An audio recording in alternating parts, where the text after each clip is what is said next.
lifting my short and small life to live according to your will. This is what happiness is, what true joy is for me. This is true joy. This is life's true joy. Something that the world can't see, the gift of God for me. David asks why. Easy versions of Steps to Christ. Chapter 2. I need Jesus. In the beginning, people were smart and happy. They were perfect and had pure, loving hearts just like God's. But because of disobedience, things changed. The minds and hearts of people became wicked and selfish. People became so bad and weak that they didn't even know how to obey. Satan wanted to fill the world with sickness and hurting and to blame it all on God. Satan trapped people, and they would have been his slaves forever, except that God had a plan. Before Adam and Eve sinned, they talked face to face with God as his special friends. But after they sinned, they were afraid of God. They had disobedient hearts, and God was all good, so they hid from him. Even now, most people are afraid of God.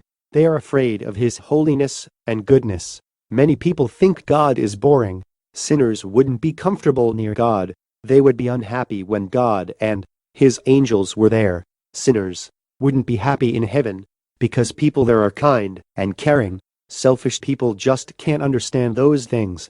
It would be hard for sinners to feel at home in heaven because they don't like holy things.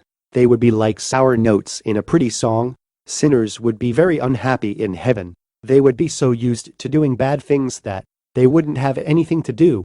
God didn't just make up a rule that wicked people wouldn't be allowed in heaven. They are not allowed there because they wouldn't be happy, and they would make others sad.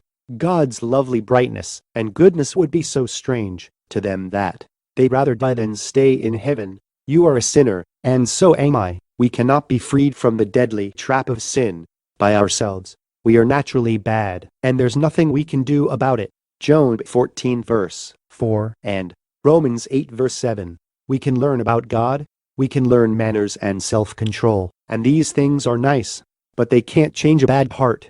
Those things can even make you seem like a nice person, but they will never give you a good heart. There is someone, though, who can change a person's heart.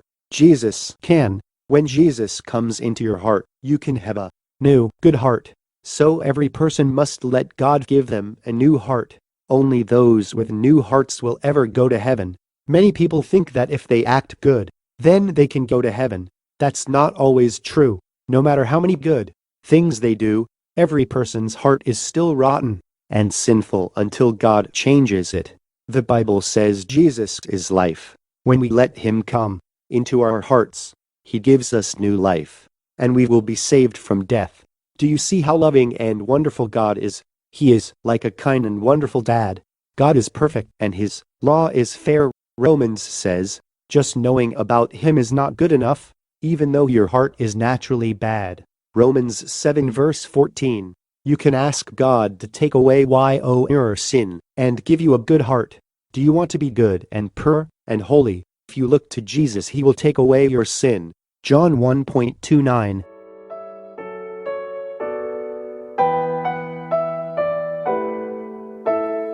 Walking down a righteous road, even if it doesn't shine, with a heart of thankfulness, though I don't have much to give, sharing what little I have with the strength that you provide.